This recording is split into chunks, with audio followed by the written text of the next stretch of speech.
Hello, my name is Goda Raibita and you're listening to Sentient, a new series of podcasts by Enterprise Lithuania where we will discuss how life sciences improve our living.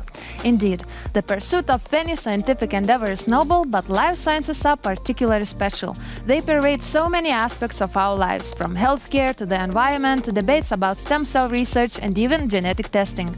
While dramatic scientific progress has been made in recent decades, so much remains unknown, yet the knowledge we've gathered has opened up a new world, giving us unique ways of solving problems. Sentient will reveal the potential, development and innovative solutions of the Lithuanian life sciences sector. A plethora of conditions from obesity to anxiety appear to be possibly linked to the microbes inside us. Professor Juozas Kupčinskas, who's the head of gastroenterology department at the Lithuanian University of Health Sciences and member of the scientific committee of United European Gastroenterology, says that our microbiome is like a different organ, hence we should study and understand the processes inside each of us even more fiercely. I invited the professor to tell us more about his research and what can we do to keep our gut bacteria healthy. Hello, Juozas, and welcome to Sentient. Hello, it's a pleasure to be here. It's a pleasure to have you. And let's start with my first question. In short, can you explain what is microbiome and how does it work? So probably we live at the times when we hear the term microbiome very frequently. So in simple words, this is basically all the microorganisms that surround us in our daily lives. And today we can talk about the microbiome in the oceans. We can talk about microbiome of the plants. But of course, most of the research is targeted at human microbiome because every niche of our body is covered by certain bacteria and other microorganisms which maybe can be linked with our health and disease states, and we are getting to know more and more data about this. So basically the term microbiome, it encompasses not only bacteria, but it encompasses fungi, it encompasses viruses, it encompasses various small microorganisms. So it's a very, very broad term. And in reality, we only start to understand what this microbiome really is. What everyone do agree now that the microbiome is probably and can be considered as a separate organ within our bodies because it has so many functions that we really do not know much about yet. I will ask you to elaborate on the functions even more a little bit later, but can you sum up that microbiome is like teeny tiny creatures living inside all of us that can affect even our decisions? Yeah, so there are many hypotheses which are circulated around microbiome because this is a very hot research topic. But basically, our skin, our gut, our ears, every part of our body has living organism within it. And what we have learned in the last years that these microorganisms are very important symbionts of our bodies, and they shape very different functions within our bodies, starting from immunity and going back to the things that we knew many years ago, including food digestion, etc. So this is the functions of the microbiome is the area that we still understand very, very little. So looking back at the historic times, we knew that bacteria are living within our bodies, especially within our gut, within our colon, but we were not able to really read them because the bacteria that live in our gut, they live in anaerobic conditions, and the traditional microbiological methods used to take a piece of, let's say, our fecal samples and then put them in some media and see what happens to, and which bacteria grow. But by this method, we were able to see only a very, very small proportion of microorganisms which are actually living within us. And I would say around 15 to 10 years ago, with the advent of next generation sequencing technologies, we are now able to look at the genetic information of the bacteria within our bodies, which is a much better indicator of what is really living within us. So if you want to see what's living inside of us, we have to have some genetic samples. How does it work? Can you explain that? Yeah, so basically if you want really to identify all the bacteria within a specific sample, for example, a biopsy or fecal sample, what you need to do, you need to extract bacterial DNA, and you need to use very modern next generation sequencing technologies to read those genomes. Then, of course, you have to go through bioinformatical big data analysis to really match those your data to some existing library.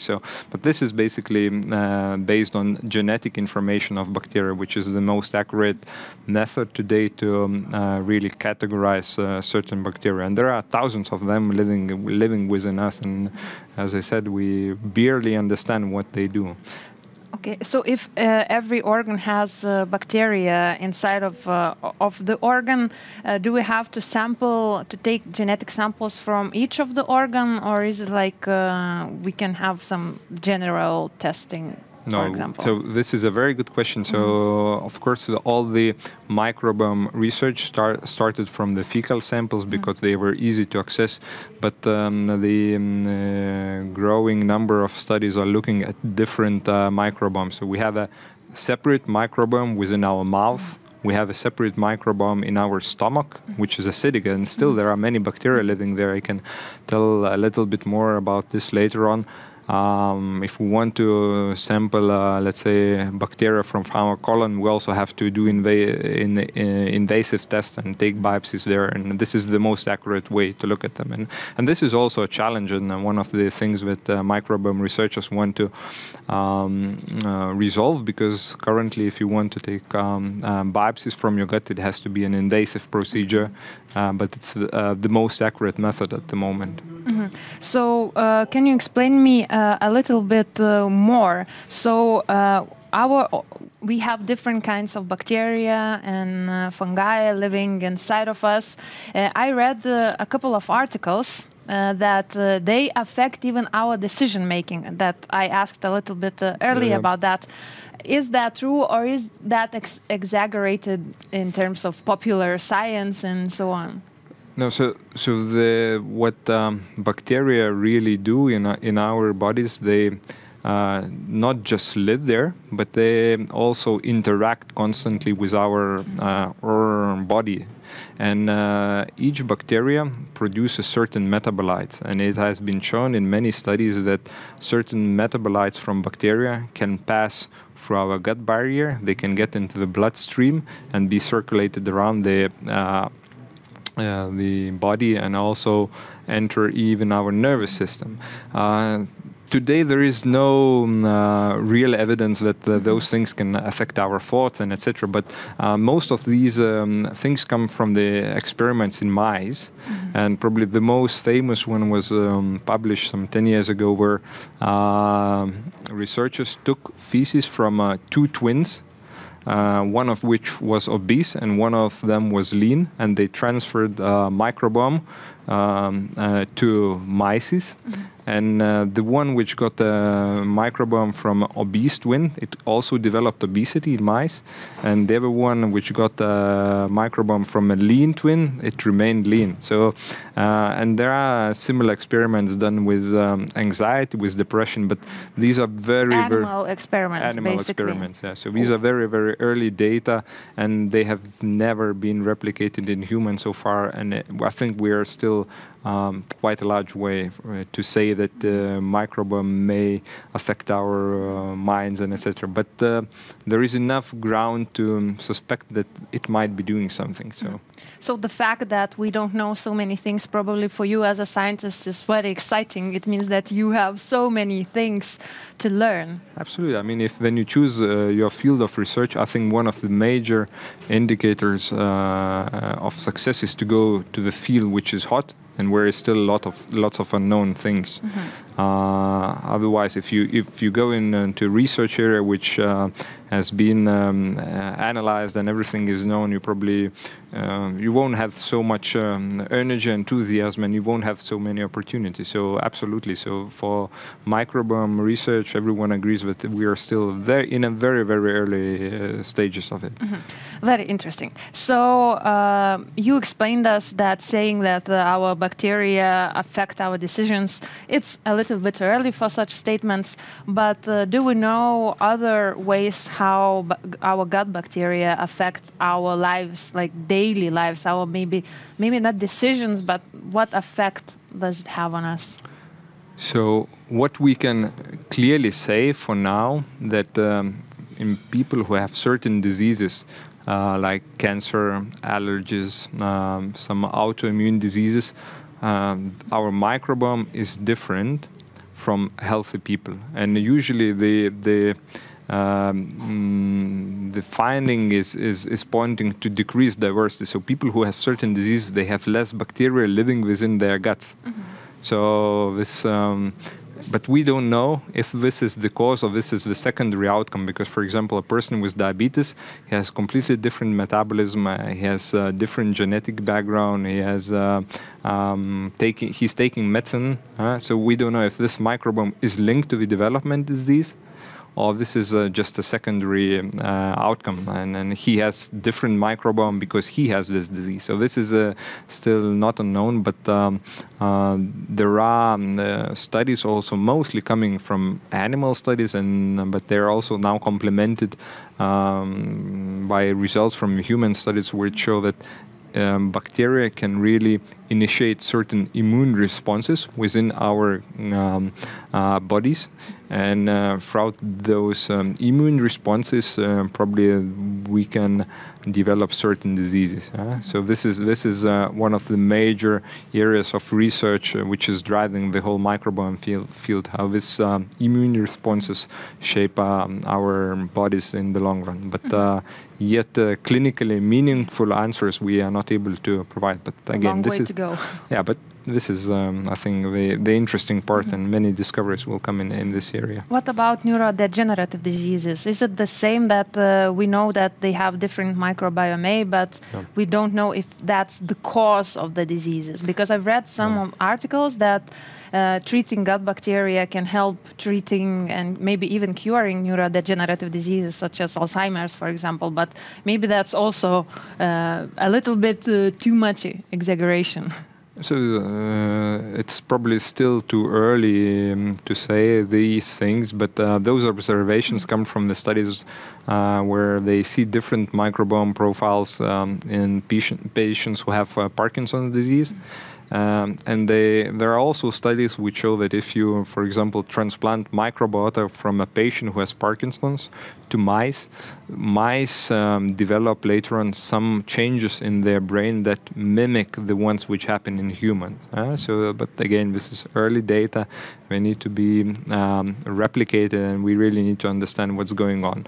But some initial data is there, and it's not only related to Parkinson's. It's if you look at this microbiome area, if you Google the microbiome related publications in the recent years, they're like growing in exponentially, and basically every single disease has been investigated, and you see a lot of alterations. Yet, as I said, we are still not really able to understand what's behind this.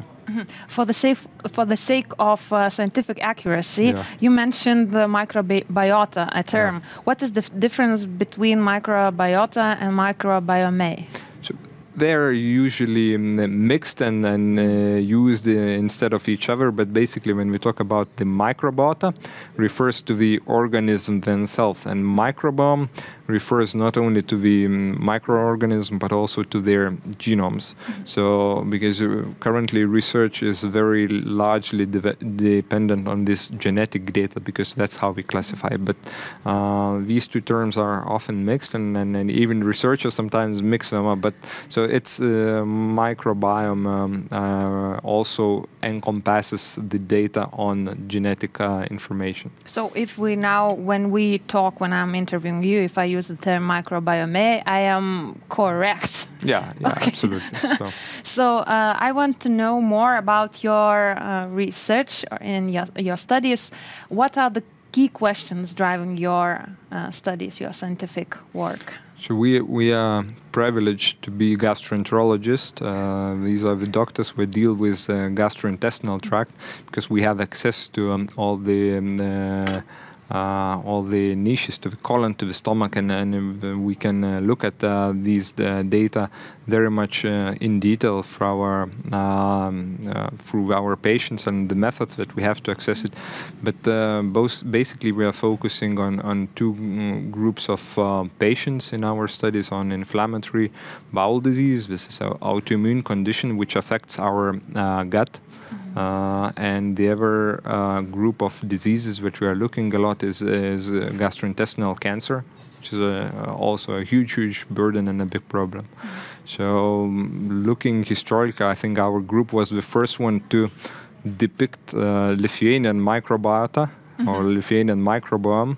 The study was published already some 10 years ago in Gut and in prestigious gastroenterology journal. So where we show that Lithuanians on average have around 50 bacteria more than Germans. So and this is probably related to our remains of our Soviet life, when we still had less hygiene in our early days. Because there's more and more data to suggest that people who lived in more developed countries, their microbiome is less rich than those who, let's say, live in a very undeveloped country. So in our early days, we had much more exposure to different environments. There was less washing machines, less sanitary conditions, I think. But so now this is maybe even a good thing, because having more different bacteria is linked to a more healthy status. And in the same study, we also were looking at the Indian microbiome. So they had a completely different microbiota. So this is where we started off with the microbiome. Later on, the head of our lab, Juozas, has been leading a large project with thousands of individuals, where we're looking at how diet is affecting our microbiome, and we really did a huge work to identify how diet is affecting us. Still, this field needs further developments, but what we are really happy that a part of this microbiome research is already evidence-based, and we can offer it to our patients. So this is fecal microbiome transplantation. Is an absolutely evidence-based treatment for recurrent Clostridium difficile infection, or very severe forms of this infection. This is a disease that people developed after long use of broad-spectrum antibiotics. So the antibiotics kill their usual microbiota, and then they develop diarrhea, which may be very severe. And the recent publication in Lancet, European Region Health Journal, showed that Lithuania, with our center, is among the few centers in Central and Eastern Europe which offer this treatment modality for the patients. And we really have saved a lot of lives. And I'm personally involved in the development of guidelines, international guidelines for this treatment modality, but at the moment it remains the only indication for microbiome transplantation remains this specific infection that we see very often actually in our hospitals. To date, no other treatment modalities, no other indications still exist, but there are a lot of clinical trials which are going on, so we'll see what's happening. I'm very happy to hear that more and more medicine is being evidence-based, because this is also very important nowadays. Yeah, I think that in university hospitals, in most of the hospitals, the treatment modalities which are offered, they should be evidence-based. Of course, there are those scenarios where you don't have studies, and then there are complicated cases or very rare cases where you need to, to combine the scientific data, with your experience, with the experience of your colleagues. So sometimes you need to make difficult decisions. But when you treat patients, there is no other way how to treat them, just basing your decisions on evidence-based medicine. And I think it's in Lithuania we're very much close to doing this, and we are doing very well, I think. It's a good message to those who are skeptical towards medicine, especially during this pandemic, that doctors and scientists, they know what they do and they base their decisions on actual evidence, not on their beliefs, for example. So these doubts about those things, it's not our, let's say, our Lithuanian problem. It's a global problem. But I think that the academia people are holding firm line, and nothing is going to change this practice. Yeah, well, hopefully one day we will get even better than we are today. And so you mentioned that microbiome research is really new, and so many things remain unknown. What inspired you to choose this career path, and why? So there are several reasons, of course. So one reason is that I mentioned earlier. So we as gastroenterologists have excellent access to sample our microbiome, because all microbiome research in humans started from our intestines, from our colon, so where we were able to get those samples. Second, probably a more important decision was, I mean, you look at what's happening globally, because sometimes we still stick to what's going on in Lithuania, but when you talk about research, you need to look at the global research trends. And microbiome research has been named multiple times by Nature and many other journals as one of the research areas where we should target our efforts. So you need to be in the field which is really has future, I think, and there are many unresolved questions. The third thing is, I think many of us from our team, because it's a large team that I represent, including clinicians, molecular biologists, and bioinformaticians.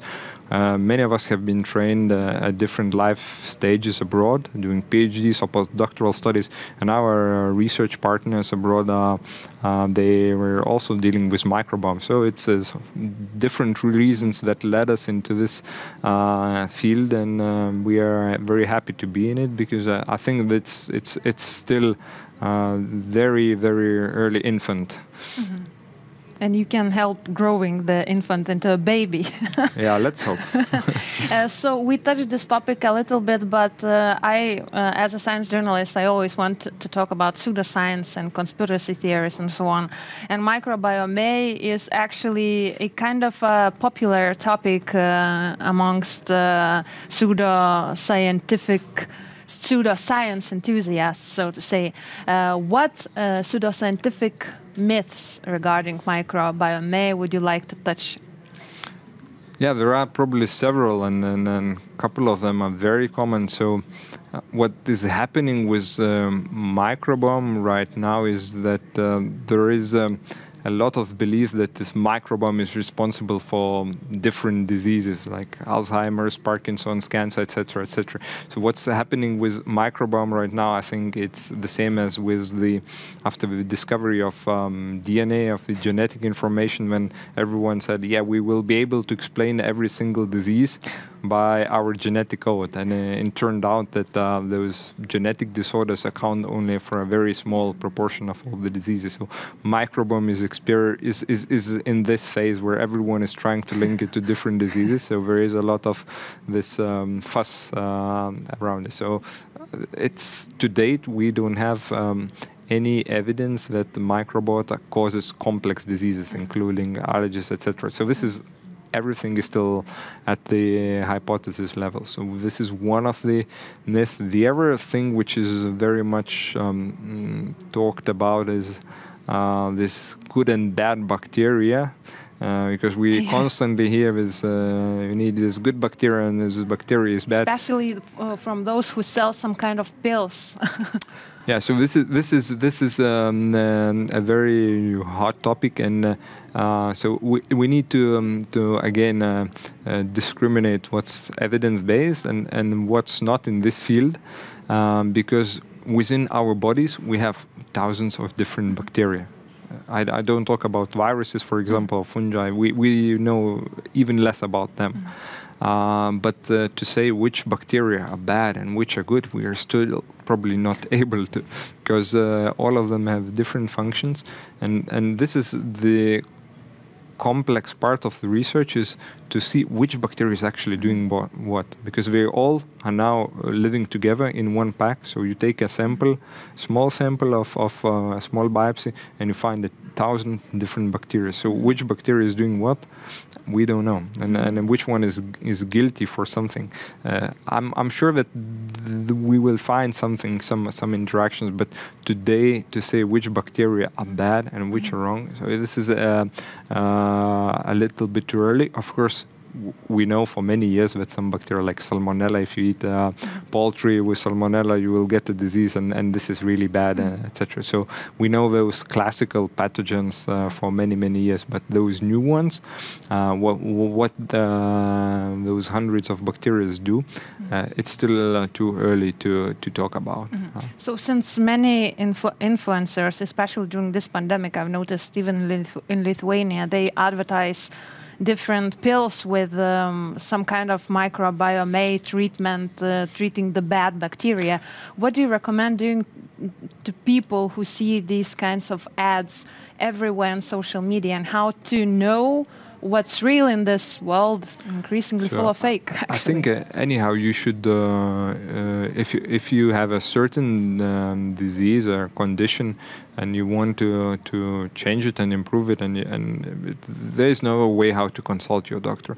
There are some indications, the number of those indications for probiotics is still very limited, and there are some indications which have official labeling where you can use microbiome-based products for certain diseases. But really what is happening right now, many companies, very solid companies, producing so-called next generation probiotics and looking at those bacteria that we never knew about, and they put them on clinical trials. So maybe something will come out of them, and our center will be participating in some of them. So you take specific bacterial strains that have never been tested before, or you put, let's say, 20 different microbiota microbes together, and we're trying to look what is happening. So I think the future for microbiome-based therapies is huge, but the data to support it is very still small. So anyhow, if you have doubts, I think you should first consult a doctor and say... A specialist. Yeah, a specialist who can tell you if this will help you or not.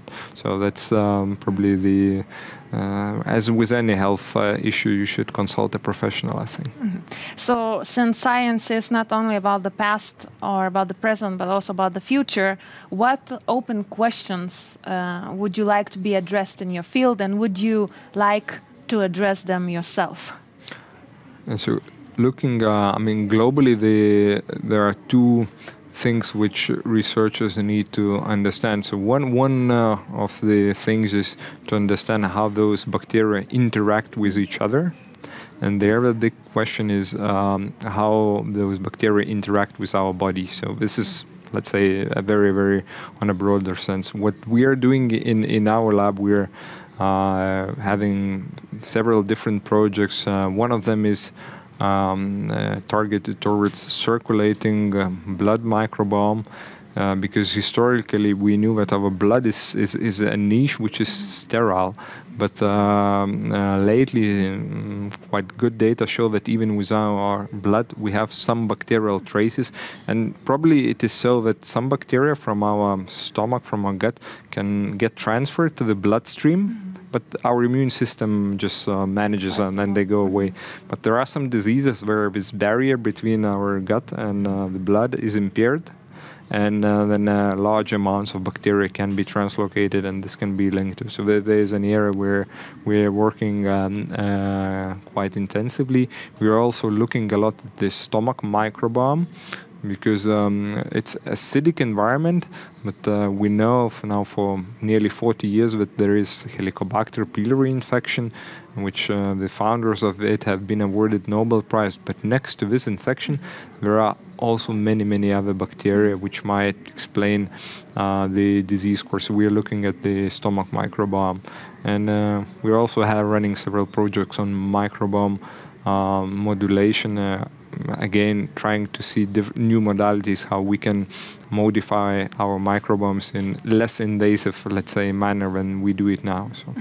We now mainly spoke about academia, about the research that is done and that has been done in academia. Do you think private sector and academia should collaborate more, and how do you view the situation in Lithuania? So absolutely, I mean, this collaboration between academia and all the businesses, it has to grow up. And I think the situation in Lithuania is changing. So traditionally, everyone is trying to blame that universities are not collaborating with private companies and vice versa. But we have to understand where we are coming from. I mean, we still come from this culture where this thing was not present and it was not even encouraged. So this is one of the problems that was really present, but every year I see more and more efforts coming, and this is changing. The other thing that we really need to implement into Lithuania is to change the financing of research and development activities within the countries, because if you look at any developed country, Israel, USA, US, Scandinavia, whatsoever, for these activities, they dedicate at least 1.5 or even 3% of national domestic growth product for really foster these fields, because in the long run it has been shown that you get very good reinvestments if you invest in this field. So historically in Lithuania we had very low investments in here. And I think this is also related that we had this little collaboration. So I'm very happy to hear that there is a plan now to increase this funding up to 1.5% of GDP. So this is a very strong and good step forward. But in the long run, I think we can be even more ambitious and look at 2 or even 3%. So I think it's changing, and what I think we should try to attract more companies to Lithuania that bring not only their service centers that produce generics here, but that have their research and development departments here, because the companies that want to collaborate with academia are usually the ones which have R&D departments.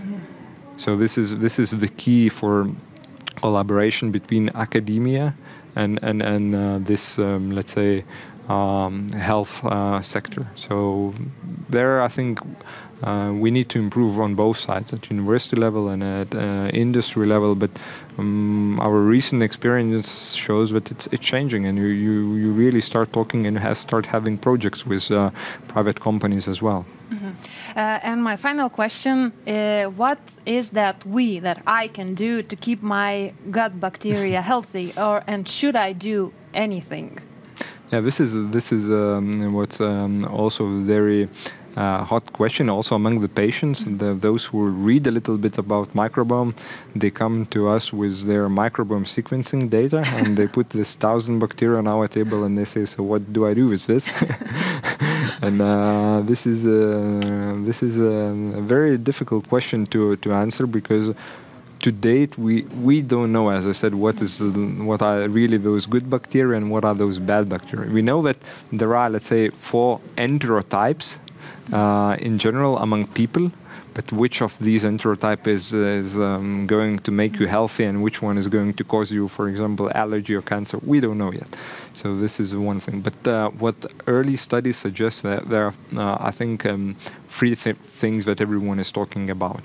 So one thing is of course to avoid antibiotics if they are not necessary, because they kill good bacteria and they create resistant strains. So only on doctor's prescription. Yes. So okay. No going to the market and buying some illegal friends and asking for extra antibiotics. So this is very important. Yeah.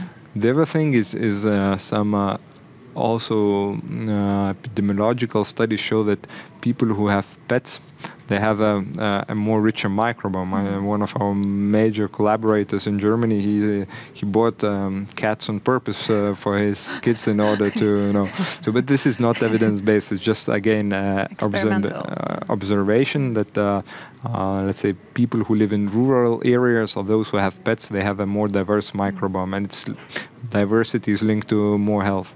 The third thing, which is also coming from some now high-quality diet studies, is that the use of fermented foods like kefir or kombucha may improve and diversify your microbiome. So this is there's a lot of attention being placed on and a lot of aspects being placed on this field. So we don't know, but these are the, let's say, initial data.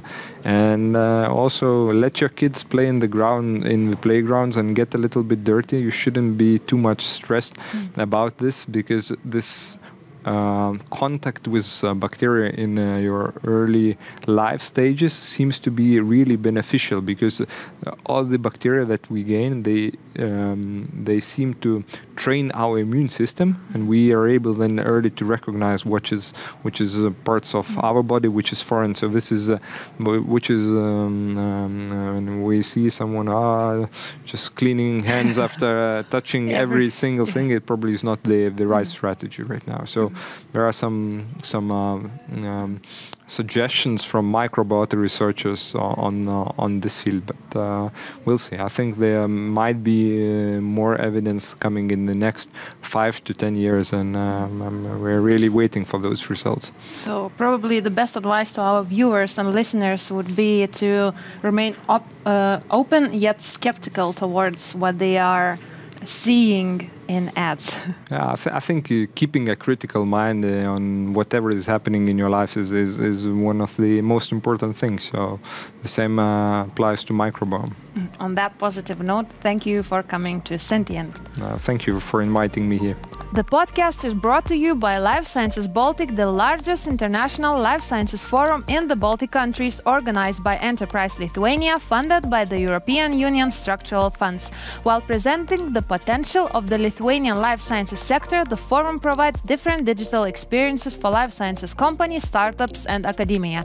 Join us on September 20 to 24 and turn new connections into meaningful projects. We are not just the stuff that dreams are made on, we are the stuff that DNA is made on. Life science is simply the basis of our body and brain function and dysfunction, so it should be important to us if we want to better know ourselves. Tune in next time for more on Sentient by Enterprise Lithuania.